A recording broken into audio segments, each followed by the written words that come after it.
Back on Morning Line. Thanks for joining us. Our guest, Josh Horn, with the Social Security Administration, taking your phone calls, 737-7587. What's on your mind? Lines are open, but we got some folks that waited, and let's start things off now with Cynthia. Hi, Cynthia. Hello, good morning. How can we help you? Well, I'll tell you, I hope you can give me an answer on this.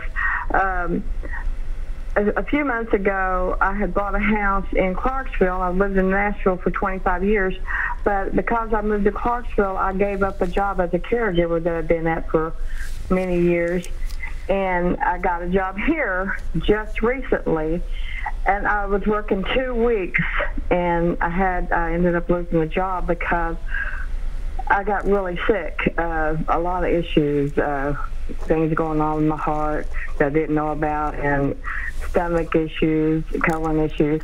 So my question is, should I try to start a process, because I'm not even able to work because I'm staying so sick most of the time from my stomach.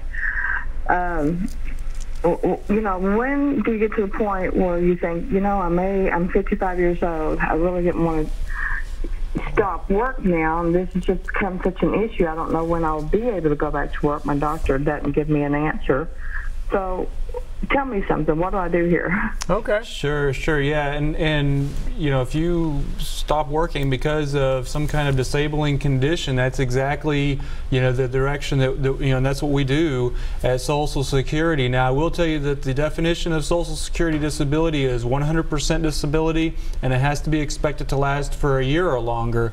But if you feel like you're even remotely in that situation, I encourage you to go ahead and apply, because even if you apply and 2 weeks from now you get a job that you're able to do and you're able to go back to work, or 6 months from now you're able to go back to work, but if you don't ever apply, there's no even possibility of getting awarded, and if your condition continues to deteriorate, then you would have lost that time. So if you feel like you're disabled from working to where you can't work anymore, I encourage you to apply. Even if you get better later or are able to find something later on, go ahead and start that process. And like I mentioned earlier, you can go online today, create a My Social Security account, and start filling out that disability application. And once you hit the submit button, it's going to come over to our office. We're going to be able to process that and send it over to the disability office to start making a disability decision.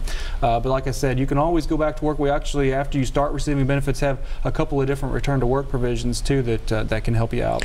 Okay, so she certainly then should do so. When you go on the My Social Security page, and you can set that up, by the way, Cynthia, very easily. You have to get access to a computer. If you don't have one yourself, they can help you at the library or maybe a friend. You can do it. Just have your personal information with you. Once she sets that up, the application form, you fill it out, and I assume it's detailed, and it asks what's your condition, what's all this.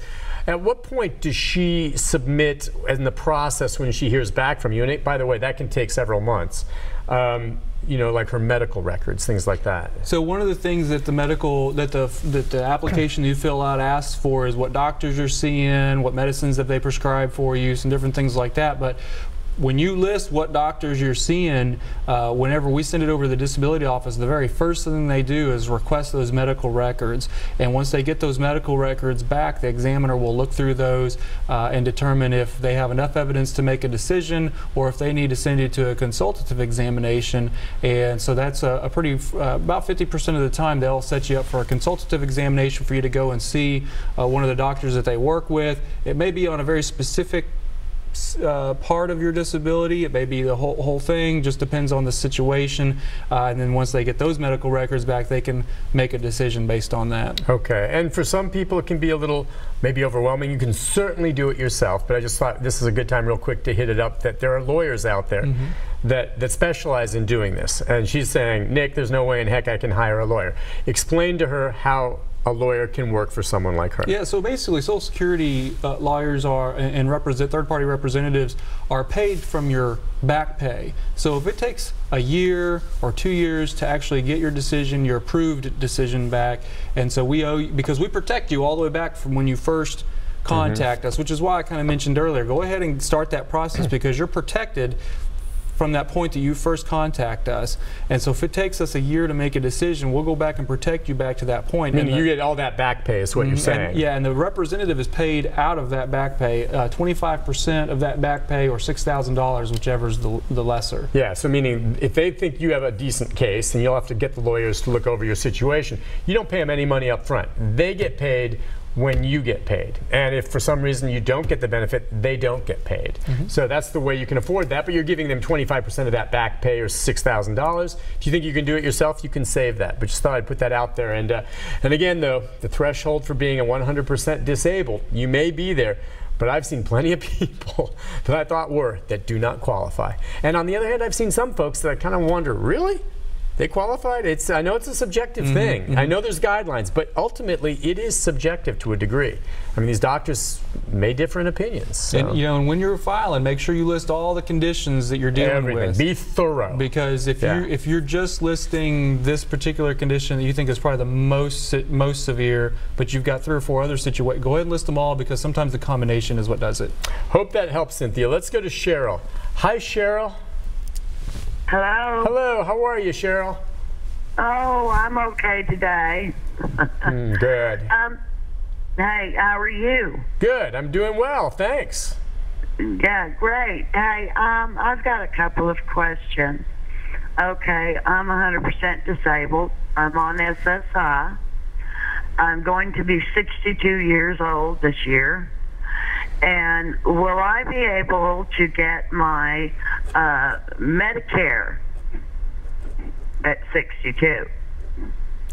So Medicare actually starts at age 65, and you have to be insured for Social Security. And so as long as you're insured for Social Security, you can get your Medicare.